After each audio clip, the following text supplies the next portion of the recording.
Hello everyone, I'm Toshie Takahashi, professor in School of Culture, Media and Society, as well as the Institute for AI and Robotics, Waseda University, Tokyo. I'm also a faculty associate, Berkman Klein Center for Internet and Society, Harvard University. It's a great honor to be invited to this prestigious event. My focus is on Society 5.0 and beyond. We live in a rapidly changing social environment. It has been called as the fourth industrial revolution because new communication technologies such as AI, robots, and IoT have emerged. Even as the concept of Industry 4.0 is still popular in many countries, the Japanese government has, perhaps typically, begun propagating the idea of Society 5.0. In other words, the fifth step in the evolution of human society, one that is arguably smart. This is debatable, but the fact remains that what we are experiencing now is not merely an industrial revolution, but rather a paradigm shift, at least in Japanese society. How can we understand the paradigm shift of Japanese society? The theoretical framework employed for this study is an adaptation of my earlier model developed in my doctoral studies for understanding media audiences at the London School of Economics and Political Science. Originally termed the complexity model of audience, the framework had been reworked into the complexity model of communication to accommodate the broader scope and impact of the current technologies in the age of smart. The paradigm of complexity emerged from the natural sciences and was then introduced into the social sciences. I also use this paradigm because of my mathematical background. Perhaps its most well-known incarnation is the so-called butterfly effect. Edward Lorenz, a meteorologist at MIT, famously said in 1963, a butterfly fluttering its wings in Peking one day could possibly cause, a month later, a storm in New York. Chaos theory and work in the area of fractals represented the move to the paradigm of complexity within mathematics. In physics, this move was represented by the emergence of the theories of self-organization.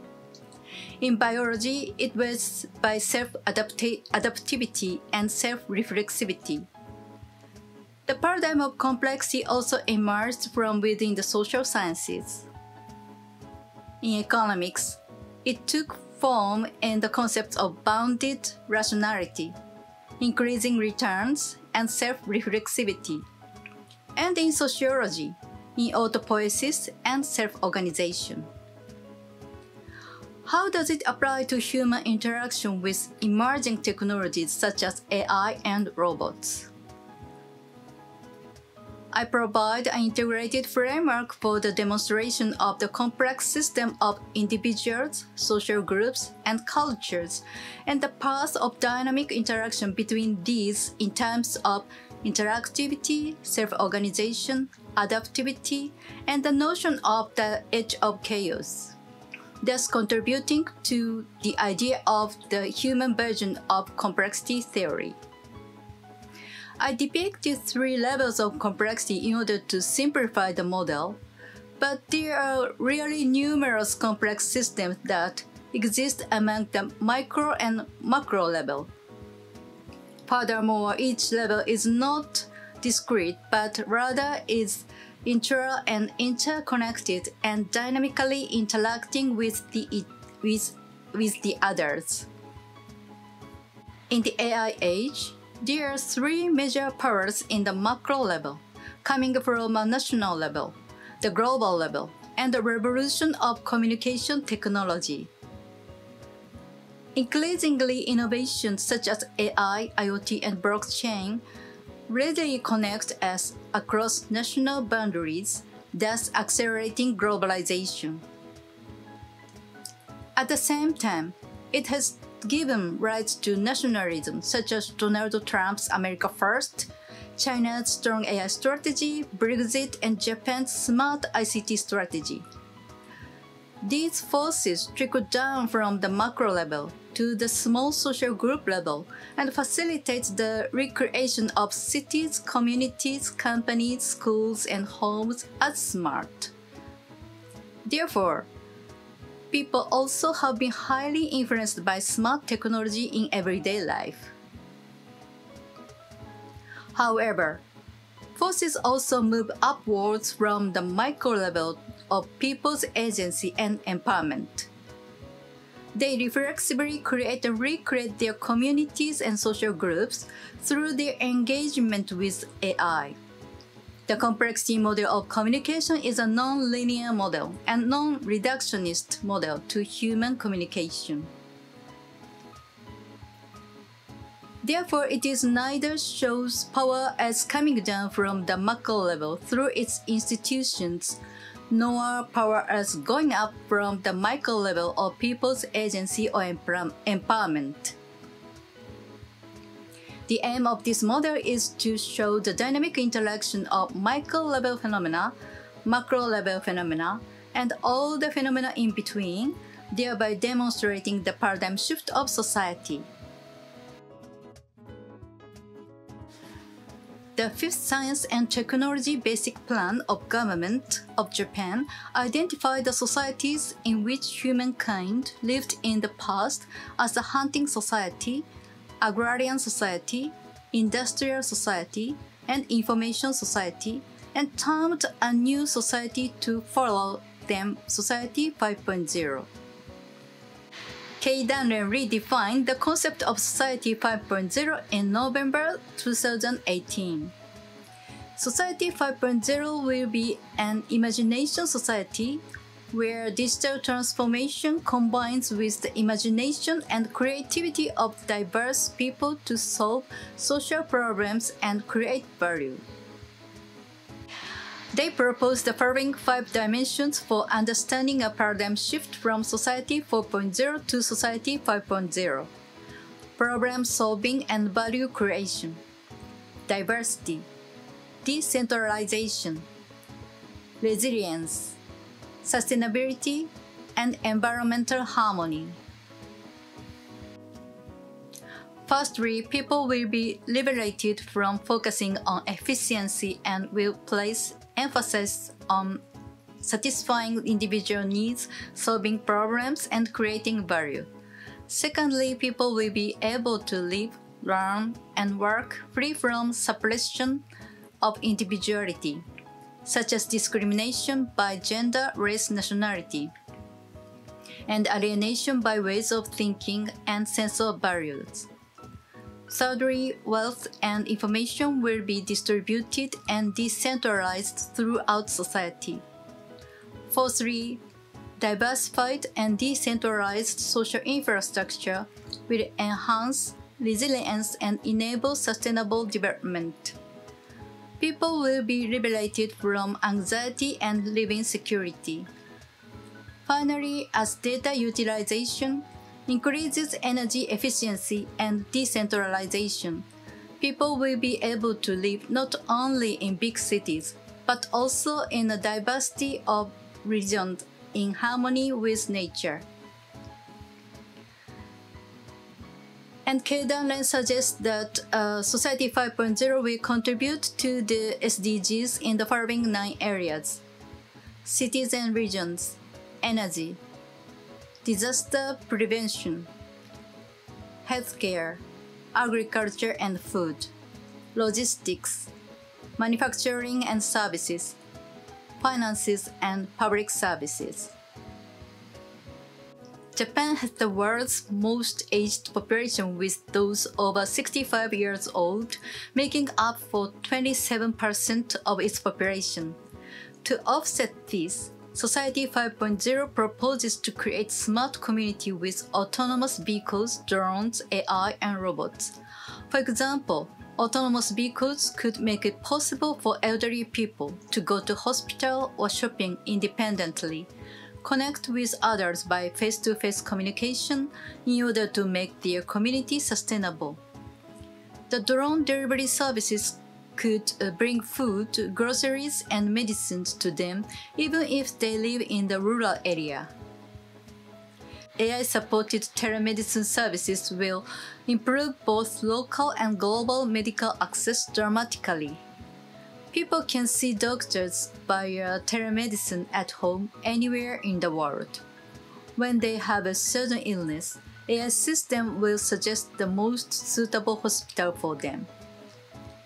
By analyzing the big data of health, such as life stage data, which has been gathered since birth, they will be able to check their health conditions at home at their convenience. This could lead to improved health and extend a healthy life expectancy of 100 years or longer. Individuals with QOL enhanced by AI will be able to contribute towards the sustainability of the aging community. So Japanese government encourages the industries to develop AI and robots as technologies of care for elderly people, as this helps to address the lack of nurses and social workers in Japan. The government financially supports the use of robots in nursing homes. Nursing homes began to use many different kinds of robots, not only powered exoskeletons by Cyberdyne, but also communication robots such as Aibo, Pepper, and Paro. To demonstrate the impact of robots in Japan, I'd like to talk about my ethnographic fieldwork on elderly people's engagement with robots at a nursing home in Tokyo. The elderly people with dementia are sitting together in a common room as they have to be awake during the daytime.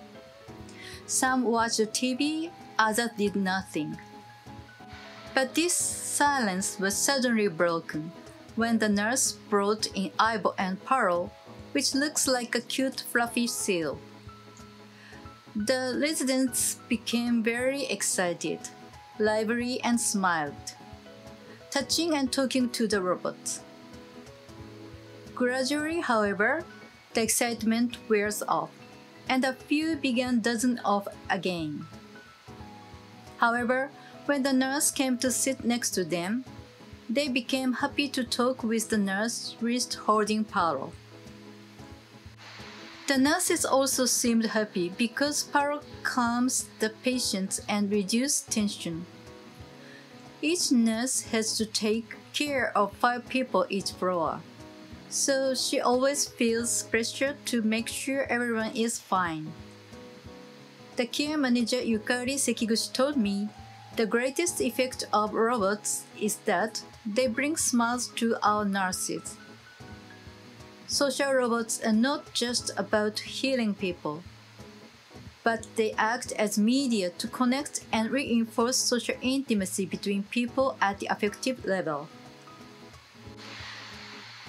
In the words of the nursing home's director Kiminari Ishikawa, people tend to care only if elderly people can walk or eat or live by themselves. But even if they are healthy and independent, it doesn't mean they are happy.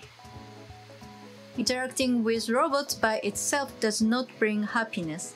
Nevertheless, social robots have been known to help people who live alone deal with their loneliness.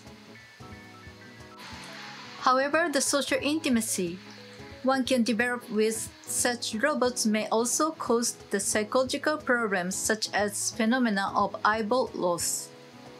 When Sony discontinued the eyeball, many users were upset, some even held eyeball funeral. Now Sony creates a new eyeball which can connect to the internet.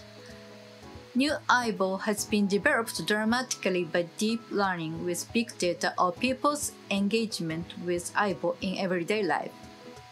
Aibo can collect much more real data than Google Home and Amazon Echo, as he can move everywhere inside of people's home autonomously. Those data may not only develop the personalized interaction with the owners, as if it were real pet, but also help to develop big data for healthcare for community well-being. However, these raise further questions, both opportunities and risks, including those of ethics such as human dignity and privacy. Now, the Ministry of Education, Culture, Sports Science and Technology promotes the Moonshot R&D project towards 2050. The goal is realizing of AI robots that autonomously learn, adapt to the environment, evolve in intelligence, and act alongside human beings by 2050. They say, considering Japan's declining birth rate and aging population, it is important that robots can be used in all aspects of society, such as working in dangerous or understaffed sites, developing human frontiers, and supporting our everyday lives. For that purpose, robots must be able to learn and act on their own through the co-evolution of AI and robots.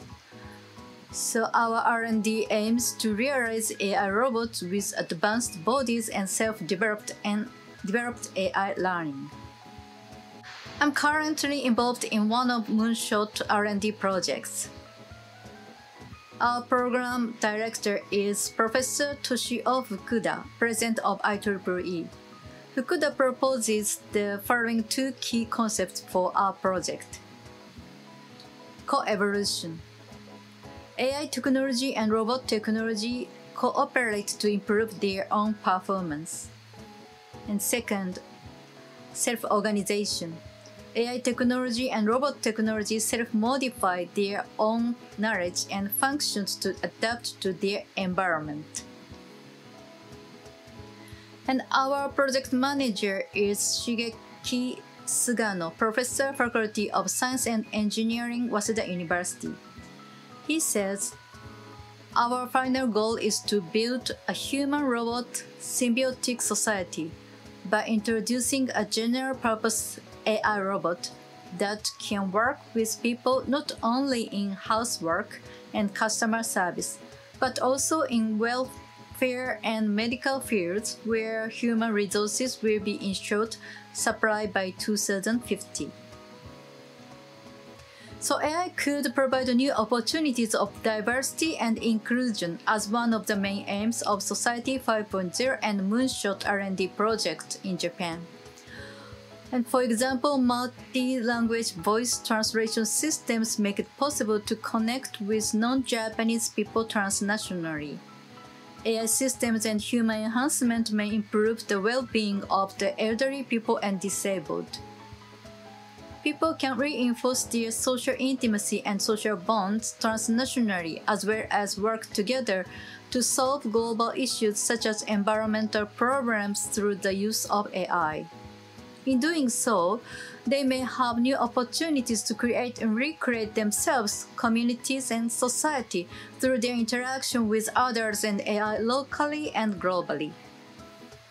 However, AI could also create new risks of exclusion. For example, discrimination caused by AI-generated categorization, unemployment by replacing humans with AI, AI-divided inequality with gender and ethnicity-biased data, and so on. Exclusion from certain social groups could have a chaotic effect on individuals and society in general.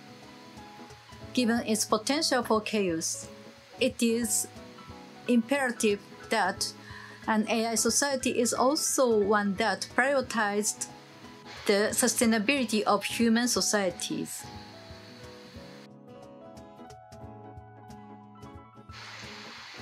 In line with the above, my suggestion for the future of AI is this: human-first innovation.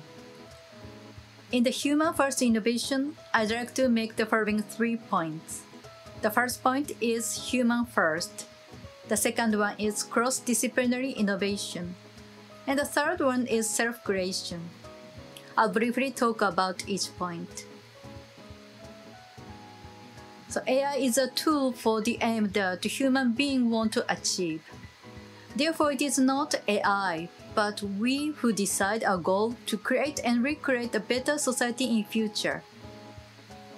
Reinhard Scholl, deputy to the director of the Telecommunication Standardization Bureau, claimed at the AI for Good Global Summit in 2018, AI is a tool which can be used to achieve the SDGs in the world. Therefore, we must move from AI first and nation first to human first in order to achieve SDGs in the world. Due to the lack of current AI empirical research from a social and cultural approach, moral panic is rising as AI and other new technologies become more prevalent. James Plummer, the longest-serving dean of Stanford University's School of Engineering, emphasized the importance of interdisciplinary collaboration between the natural and social sciences in his keynote speech at the IEEE Challenges Summit in San Francisco in May 2017. To answer Plummer's call, Stanford has launched the Institute for Human-Centered AI. Thus, we must fill the gap between natural and social sciences in AI research and create AI for good together using a cross-disciplinary approach. We are fast entering the age of AI, and the generation of youth we call Generation Z, Gen Z, are the ones who will be at the forefront as its main beneficiaries and users. Nevertheless, there are few studies which focus on children, young people, and AI. Therefore, in our Moonshot R&D project, I'm leading the project Gen Z, engaging youth now for a global AI future. Project Gen Z recognizes the trajectory and seeks to explore the shape of a global AI future through the lens of Gen Z. Project Gen Z is a global research project reaching out to 10,000 youth in 8 countries. It will conduct cross-cultural research on attitudes toward AI, the needs for AI, design of robots, the future of work, AI literacy and AI ethics, the risks of AI, and the future of AI society 2050. Genzai means now in Japanese. It underscores the urgency for the project. The future of AI society in 2050 is happening right now. This project is a collaboration with the Harvard Berkman Klein Center and both CSER and CFI at the University of Cambridge and the Stanford Social Media Lab. And one of the major risks is unemployment. Yuval Noah Harari calls it the rise of the useless class and suggests people will have to reinvent themselves again and again. In response, a human-first AI society must create opportunities for people to reinvent themselves again and again. Finally, I'll talk about the concept of self-creation. The idea of self-creation is derived from the insights of some sociological concepts, but it also hopes to reflect the creative, original, and individual nature of the process as I have witnessed throughout my fieldwork over the last 20 years. In my notion of self-creation, I'd like to focus on how people create and recreate themselves even momentarily through both mediated and non-mediated interaction, thus deserving the name of life. In order to maximize new opportunities and minimize risks, we must consider, discuss, and learn smart wisdom in the age of AI. Smart wisdom emerges as people reflexively create and recreate themselves as they make sense of life and their place in an AI society while approaching the power and possibilities offered by new technological innovation. We are at the edge of chaos. Our proverbial butterflies are the robots which already exist in our digital society. But if we reflexively create and recreate ourselves and our society with smart wisdom, human-first AI society could self-organize. In 2050, we might have autonomous AI, which reflexively create themselves through interaction with human and other robots. They too might come to learn human emotions like happiness, sadness, anger, and pleasure. I hope the AI and robots we create in the future can actually make people happier and keep our society sustainable. If this is going to happen, I believe we need more discussion in order to create a better AI society with what I call smart wisdom. That is, of course, a subject for another time. Thank you.